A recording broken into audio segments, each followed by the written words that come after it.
The sky above Carthan 7 burned crimson as the last of the plasma shells exploded over the shattered alien fortress. Human commander Elias Varan stood on the cracked ground, armor scorched and visor cracked, watching the body of the Vrax Dominion's warlord, Torkath Ver, collapse in the dust. It was over.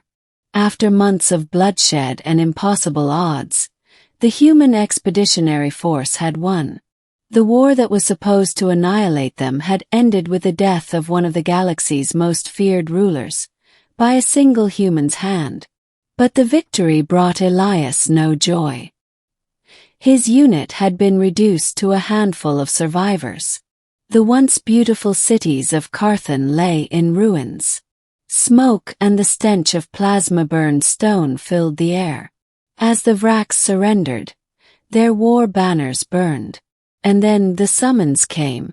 The Council of Blood Heirs, the ruling caste of the Vrax, demanded Elias's presence at the fortress, not as an enemy, but as a guest of honor. He knew it wouldn't be that simple. The alien custom. Elias entered the throne chamber that had once belonged to Torkath. The architecture was both haunting and magnificent. Obsidian pillars carved with images of battle, light filtering through broken stained glass, and guards kneeling along the crimson path. At the end stood two women. The first was tall and fierce, her silver-blue skin marred with a scar that traced her jaw. Her dark armor shimmered like liquid metal. She met Elias's eyes with a cold, assessing stare. The second was smaller, cloaked in white mourning silk, her features softer, but her gaze filled with sorrow deeper than space itself. The elder of the Vrax Council approached. "You, human, have slain our warlord," he intoned. "By Vraxian custom, his strength is now yours. His house, his weapons, and his mates." Elias blinked. "His what?" "His widows," the alien continued. "By law you have inherited them. They belong to the victor, to ensure the bloodline's survival." The hall was silent. Even the two women did not protest. They simply bowed, heads low, as if resigned to fate. Elias's jaw tightened. "That's not how we do things among humans," he said. "I didn't come here to take slaves." "Then you dishonor him," the elder hissed. "Refuse, and their lives are forfeit. The bond of the fallen must be carried on by the one who bested him, or end with blood." Elias turned his eyes toward the two widows. The warrior woman's chin lifted in defiance. The younger's eyes shimmered with tears. He could see it clearly. If he refused, they'd be executed. And he couldn't allow that. Not after everything. He sighed, heavy and reluctant. "Fine," he said quietly. "I'll take responsibility for them. But understand they're not my property. They're under my protection." The elder sneered but nodded. "So be it, human." Two widows, two worlds. Days turned to weeks. The fortress became a place of uneasy peace. The two women stayed in the warlord's former quarters while Elias coordinated post-war relief efforts for both sides.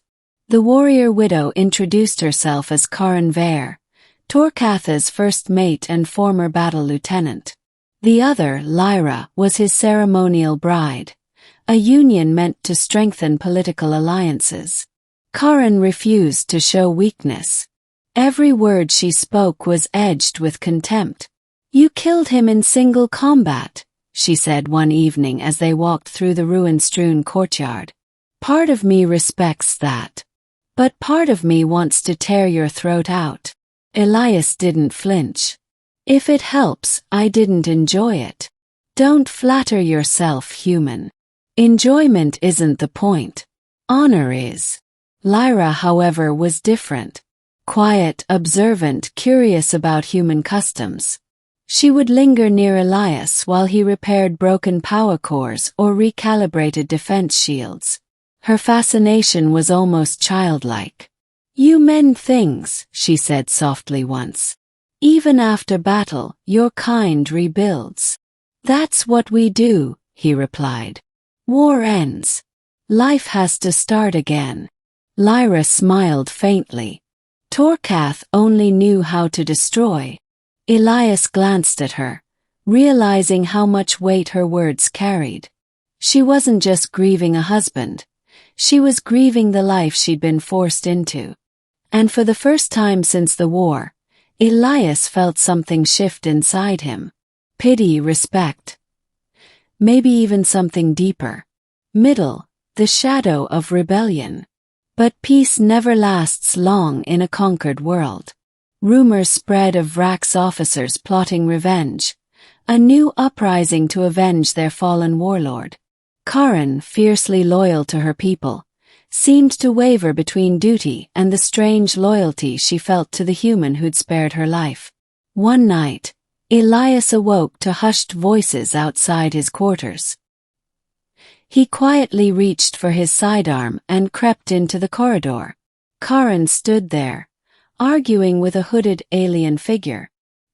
He's weak, the stranger whispered. The human bleeds like any other. End him and Vrax will rise again. You're his widow, it's your right. Karen's fists trembled. He saved our lives. Without him, we'd be corpses in the dust. Then die with your honor, the alien spat before vanishing into the shadows. Elias stepped out, revealing himself. I suppose I should thank you for not stabbing me in my sleep. Karen's glare met his. You shouldn't have heard that. Too late, Elias said. Seems your people aren't done with me. For a moment, tension thickened like storm clouds. Then Karen exhaled sharply. You don't understand our ways, human. To them, I'm a traitor for breathing beside you. Elias lowered his weapon. Maybe. But you don't seem eager to prove them right. She looked away.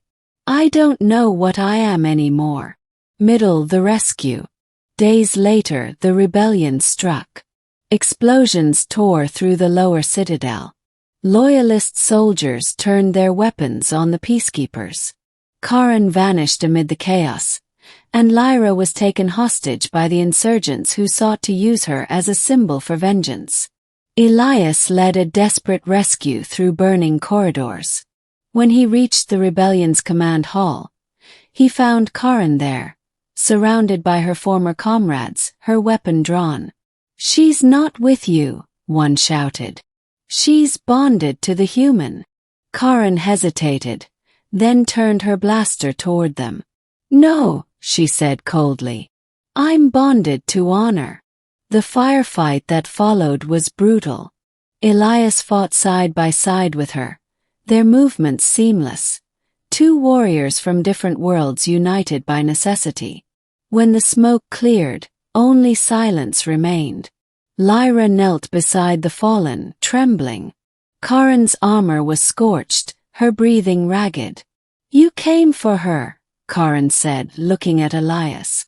You could have escaped. Elias shrugged faintly.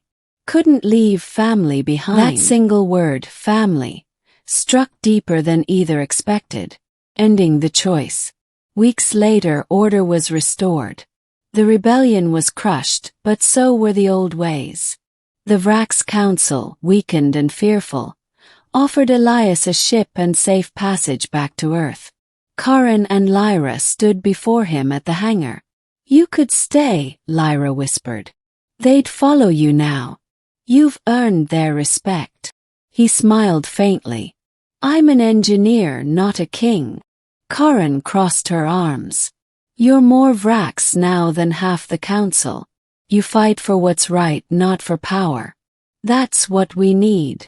Elias studied them both, the warrior and the healer, bound by circumstance and now, strangely, by trust. I didn't ask for this, he said softly. But I'm glad I met you. Lyra's eyes glistened. What happens now? Elias stepped toward them. You rebuild. Lead your people to something better. And if you ever need me, you know where to find me. Karin's usual sternness cracked for the first time. "Human," she began, then stopped. "You've changed us." Elias smiled, offering a small metal insignia, the emblem of the human fleet. "And you changed me." He turned, walking up the ramp of the transport ship. The engines roared to life, casting golden light across their faces. As the ship lifted into the scarlet dawn, Lyra whispered, "He gave us the one thing Torcath never could." Karin looked at her. "What's that?" Lyra smiled through tears. "A choice." Epilogue: The legend. Years later, among the stars, stories were told of the human engineer who defied a world's laws and saved its honor. On Carthan 7, 2 leaders, one warrior, one scholar, rebuilt their people not through conquest but through compassion. And every dawn when the red sun rose, they looked to the sky, waiting for the faint shimmer of a passing ship. And the man who once stood between them and death